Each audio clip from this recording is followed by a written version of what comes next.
아멘. 오늘 본문에서 하나님은 제사장 위임식에 대한 규례를 말씀하십니다.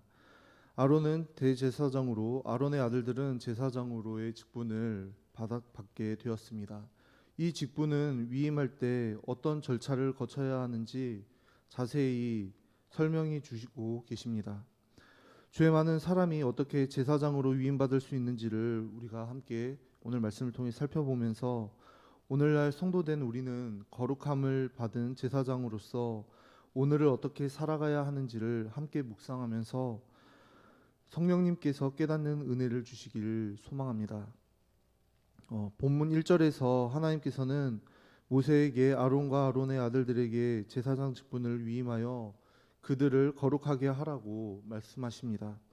또한 9절 하반절에서도 이같이 아론과 그의 아들들에게 위임하여 거룩하게 할지니라 라고 말씀하십니다.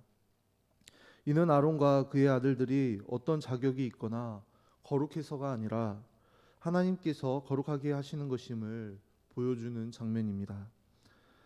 제사장의 직분은 모세로부터 위임받게 하시고 거룩한 규례를 지키며 거룩한 옷을 입어서 하나님께서 정하신 절차에 따라 거룩함을 받아서 제사장으로 세워지는 것입니다. 사람이 거룩해서가 아니며 사람의 안에서 거룩함의 원인도 찾을 수 없습니다. 사람 안에서는 구원의 어떠한 조건도 찾을 수 없습니다. 거룩함은 하나님으로부터 주어지는 것이기 때문입니다. 하나님으로부터 오는 생명을 공급받을 때에만 사람이 거룩해지고 하나님께 합당해지며 구원받을 수 있는 줄로 믿습니다. 제사장 위임식에서도 하나님께서는 사람의 자격 없음과 하나님께서 거룩하게 하심을 분명히 말씀하십니다. 어떻게 제사장이 거룩하게 되는가 하는 구체적인 내용들이 1절 하반절부터 나오게 됩니다. 먼저 준비물이 필요합니다. 어린 숫소 하나, 흠없는 순양 둘, 그리고 무교병 기름 섞인 무교병 광주리입니다. 어린 수소는 속죄제에 드려지게 될 것이고 흠없는 순양 두 마리는 각각 번제와 또 위임식 화목제로 드려질 것입니다. 무교병 광주리는 소제로 드려지게 됩니다. 그리고 28장에서 하나님이 정하신 대로 만든 제사장의 의복을 입히고 관을 씌우고 관유를 준비합니다. 4절부터 보시면 하나님은 모세에게 아론과 그의 아들들을 회막문으로 데려다가 물로 씻기라고 말씀하십니다. 회막문에서 씻기라고 하셨는데 10절에서는 회막 앞, 그리고 11절에서는 회막문 여호와 앞에서라고 말씀하십니다. 그러니까 회막문에서 하라고 하신 것은 곧 여호와 앞에서라고 하신 것입니다. 그러니 4절에서 하나님 앞에서 물로 씻기라는 것은 제사장 직분을 감당해야 할 사람이 깨끗하고 정결해야 함을 뜻합니다. 물로 씻기면서 예비 제사장들은 자신이 하나님의 일을 감당하면서 정결해야 한다는 사실을 마음에 새기게 되는 것입니다. 이렇게 물로 씻겨진 후에 이제 2절부터 6절까지는 하나님께서 명령하여 만든 거룩한 옷을 입게 하십니다. 거룩한 옷을 입음으로써 죄와 수치를 가리게 되고, 그래서 성소와 지성소에 출입할 때 하나님의 임재 앞에서 죄의 결과인 죽음을 피할 수 있게 하시려는 것입니다. 그런데 7절에 보면 제사장의 옷만 입는 것이 아니라 관유를 제사장의 머리에 부어 바르게 하시는 것을 보게 됩니다. 여기 나온 관유는 거룩한 기름을 뜻합니다. 출애굽기 30장 22절에서 32절에 보면 이 거룩한 기름 관유를 만드는 방법과 그 사용법에 대해 자세히 설명하고 있습니다. 이 관유는 회막과 증거궤와 제사에 사용되는 기구에 부어지게 됩니다.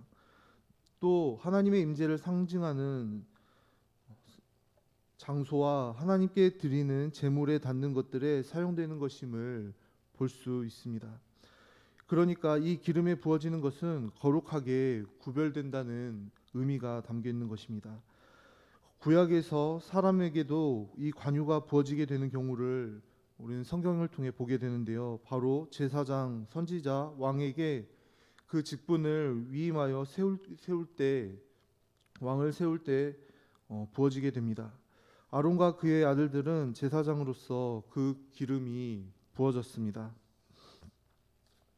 예수 그리스도를 메시아라고도 우리가 부르는데 그리스도는 헬라어이고 메시아는 히브리어로 둘 다 기름 부음을 받은 자라는 의미를 담고 있습니다. 예수님께서는 기름 부음 받으셔서 선지자이시자 제사장이시자 왕이 되신다고 하는 것입니다. 이것을 우리는 예수 그리스도의 삼중직이라고도 부르죠. 예수님은 선지자이시면서 대제사장이시고 왕이십니다. 기름 부음을 받는다는 것이 신약 성경에 와서는 성령님으로 연결됩니다.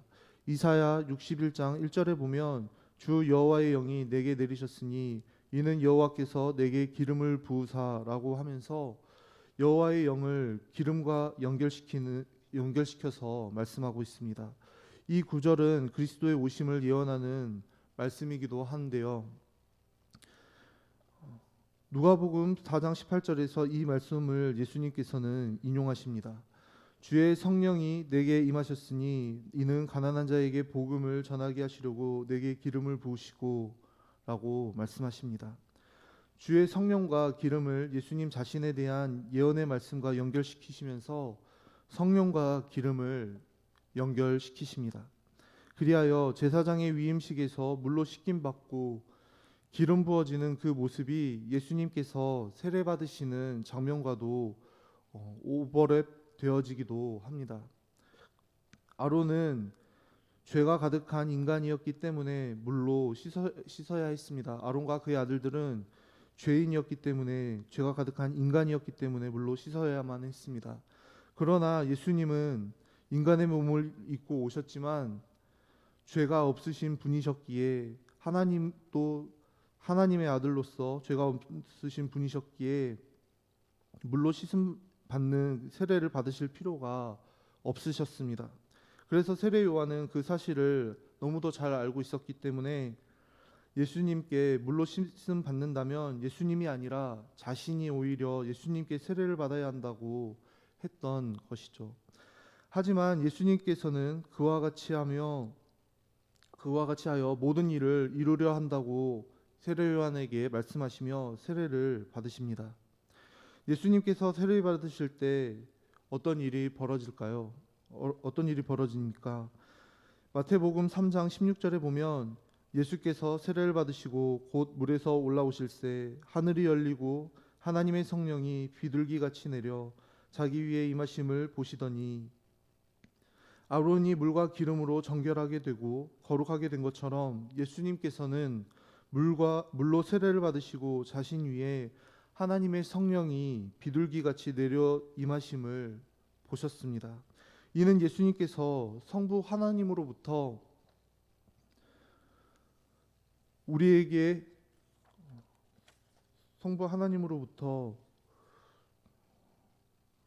참으로 우리를 구원하시고 우리와 하나님 사이의 관계를 회복케 하심으로 우리와 하나님 사이를 이어주실 대제사장으로 위임받으신 것임을 깨닫게 합니다. 제사장은 이렇게 하나님께서 정하신 규례대로 물로 씻김 받았고 기름 부어지고 거룩한 옷을 입음으로 하나님 앞에 거룩하게 되었습니다. 그리고 예수님께서 물로 세례 받으시고 성령의 임하심을 보게 되셨습니다. 그렇다면 이 말씀이 오늘 우리와 과연 무슨 상관이 있을까요? 갈라디아서 3장 27절 말씀에 누구든지 그리스도와 합하기 위하여 세례를 받는 자는 그리스도로 옷 입었느니라 라고 말씀합니다. 우리가 세례식을 할 때 세례식에 참여하면서 또한 세례식이 진행되는 모습을 보면서 이 말씀을 기억하면 좋겠습니다. 세례식을 통하여 우리는 물로 씻겨지고 그리스도로 옷 입고 그 모든 과정 중에 우리 가운데 거하시는 성령님을 확인하게 되는 것입니다. 우리가 왕 같은 제사장으로 하나님으로부터 위임받게 되는 것입니다. 그래서 우리는 그리스도로 옷 입고 우리의 대제사장 되시는 예수 그리스도 그분의 능력을 힘입어 세상 속에서 제사장의 직분을 감당하게 되는 줄로 믿습니다. 우리는 우리의 매일의 삶에서 하나님 나라의 거룩한 백성으로 성도로 살아가게 되는 것입니다. 성도 여러분, 제사장이 그 자신에게서 아무런 자격을 찾을 수 없었음을 우리는 기억해야 합니다. 우리에게 구원받아 하나님 앞에 설 수 있는 근거나 성도로 세상 속에 살면서 그리스도의 빛을 비출 그 어떤 능력도 없음을 기억하시기 바랍니다. 우리가 구원받아 세례를 받고 성도로 살아갈 수 있는 것은 하나님께서 우리를 위해 하신 그 일들에 근거한 것입니다. 우리가 아니라 하나님이 우리를 위해 하신 일, 우리에게 베푸신 구원, 그 은혜와 사랑으로 인해 우리는 하나님과 화목하게 되었습니다. 고린도후서 1장 21절에서 22절 말씀에 우리를 너희와 함께 그리스도 안에서 굳건하게 하시고 우리에게 기름을 부으신 이는 하나님이시니 그가 또한 우리에게 인치시고 보증으로 우리 마음에 성령을 주셨느니라 라고 말씀하십니다. 그리스도 안에서 굳건하게 하시고 기름을 부으셔서 우리에게 인치시고 보증으로 우리 마음에 성령을 주셨다는 말씀입니다. 이 모든 것이 우리의 능력, 우리의 자격 때문이 아니라는 것입니다. 다 하나님이 행하시고 이루셨습니다. 그렇다면 우리가 할 일은 이제 우리에게 주어진 그리스도의 옷을 잘 입고 우리 안에 내주하시는 성령님을 따라 그분의 인도하심과 다스림을 따라 성도의 삶을 살아가야 하는 것인 줄로 믿습니다. 예수님께서는 요한복음 3장 5절에서 진실로 진실로 내게 이르노니 사람이 물과 성령으로 나지 아니하면 하나님의 나라에 들어갈 수 없느니라 라고 말씀하셨습니다. 이제 모든 그리스도인은 마치 제사장이 위임식을 거쳐 그의 신분이 변화된 것과 같이 물과 성령으로 거듭나서, 다시 말해 물과 성령으로 생명을 얻어 다시 태어나서 하나님 나라에 들어갈 수 있는 신분을 얻었습니다. 신분의 변화가 일어난 것입니다. 신분의 변화는 곧 성품의 변화를 가져오게 되고 우리의 삶의 모습을 조금씩 변화시켜 매력적인 삶을 살아가는 그리스도인으로 성장하고 성숙하게 할 것입니다. 그래서 세상 사람들이 우리의 모습을 보고 그 소망의 이유를 묻게 되는 소망의 근거가 되는 줄로 믿습니다. 10절에서 18절의 내용을 살펴보도록 하겠습니다. 숫 송아지를 속죄제로 드리는 것과 순양 한 마리는 번제로 드리는 것입니다. 오늘은 특별히 제물을 머리에 안수하는 장면을 깊이 묵상해 보기를 원합니다. 10절에 보면 예비 제사장들은 속죄제로 드릴 송아지의 머리에 안수하라고 하십니다. 또 15절에서는 순양의 머리에 안수하라고 하십니다. 제물의 머리에 안수하는 행위는 그 제물과 자신을 동일시하는 것을 의미합니다. 자신의 죄가 그 제물에 전가되는 것입니다. 그리고 그 제물을 잡는 그 장면을 보면서 그 제물의 자리에 자신이 있어야 함을 생각하게 하는 것입니다. 17절에 보면 순양의 각을 뜹니다. 단순히 잡아서 깔끔하게 태우고 끝내는 것이 아니라 제사 드리는 이 과정을 보면, 속죄제나 번제의 과정을 보면 그 제물을 잡아서 조각조각 각을 뜹니다. 예비 제사장들은 그것을 눈앞에서 지켜보게 되는 것입니다. 그러면서 자신을 돌아보게 되는 겁니다. 아, 내가 저렇게 끔찍하게 도살당하고 도륙당해야 했었구나. 죄가 이렇게 무섭고 끔찍한 것이구나 하고 깨닫게 되고 자기 죄의 결과를 눈으로 확인하게 되는 것이죠. 하나님께서 마치 첫 인류의 죄의 수치를 가죽옷으로 가리시고 살리신 것과 같이 이제 그 제물을 통해 나를 살리시고 거룩한 옷을 입히셔서 나의 수치를 가리셨구나. 그래서 내가 하나님 앞에 죽지 않고 서게 되는 것이구나 하게 그런 깨달음을 깨닫게 되는 것입니다. 우리가 예수 그리스도를 믿는다고 할 때에 어떤 의미에서 우리는 그리스도께 안수하는 것입니다. 예수님께서 십자가에 못 박히신 그 자리에 내가 달려야 마땅했습니다. 그런데 대제사장이시면서도 완전한 속죄를 이루시기 위해 단번에 제사를 드리기 위해 예수 그리스도 그분 스스로가 친히 제물이 되셔서 달리심으로 모든 우리의 죄를 대신해서 속해 주셨습니다. 우리를 대속해 주셨습니다. 그 현장으로 우리가 가는 것입니다. 그리고 주와 함께 죽고 부활하신 주님과 함께 사는 것입니다. 승천하셔서 지금도 하늘 보좌의 중보자로 계시며 동시에 성령으로 우리와 함께 하시는 우리의 대제사장이신 주님을 믿음의 눈으로 우리가 바라보며 천국을 소망하며 이 땅에서 하나님 나라의 시민으로 살아가게 되는 것이죠. 성도 여러분, 우리는 그리스도를 옷 입고 물과 성령으로 세례를 받아 신분이 변화되었습니다.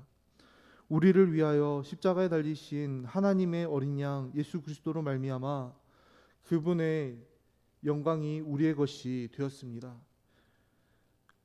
우리가 그분과 함께 하나님의 자녀가 되었습니다. 우리 앞에 어떠한 어려움과 실패와 좌절이 있다고 할지라도 우리는 이 땅에서 왕같은 제사장으로서 하나님 나라를 이루어가며 그리스도의 빛을 꺼뜨리지 않고 그 빛을 비추는 삶을 살아가야 할 줄로 믿습니다. 물론 우리에게 연약함이 있습니다. 우리는 여전히 넘어지고 실수하기도 합니다. 아직 우리의 모습은 미완성의 단계에 있습니다. 그러나 우리가 마침내 하나님 앞에 서게 될 때에는 우리는 신분의 변화와 함께 시작된 이 성화의 과정을 거치고 또 거치면서 성령님의 인도하심과 도우심으로 말미암아 하나님 앞에 합당한 모습으로 하나님 앞에 의롭다 여기심을 여김받는 그러한 모습으로 서게 될 줄로 믿습니다. 그 날을 소망하며 오늘 하루 우리가 하나님 앞에서 의롭다 하심을 입은 제사장답게 거룩함을 받은 제사장으로서 살아가는 오늘 저와 여러분이 될 수 있기를 주님의 이름으로 간절히 소망합니다. 기도하겠습니다. 사랑과 은혜가 풍성하신 아버지 하나님 감사합니다. 자격 없는 우리를 위하여 독생자 예수님을 이 땅에 보내주시고 그분께서 우리를 위하여 죽으시고 부활하시고 승천하셔서 우리에게 거룩함으로 옷 입히시고 제사장의 직분을 감당하게 하여 주시니 감사합니다. 우리가 주님께서 베푸신 그 크고 놀라운 구원의 사랑과 은혜를 늘 기억하면서 성화의 삶을 살아가며 성령님을 의지하며 제사장의 직분을 잘 감당하는 성도로 살아갈 수 있게 하여 주옵소서. 그리하여서 이 땅 가운데 하나님 나라 이루어가며 하나님의 뜻을 이루며 살아가는 그런 하나님의 기쁨이 되는 우리 모두의 삶이 되게 하여 주옵소서. 예수님의 이름으로 기도하옵나이다. 아멘.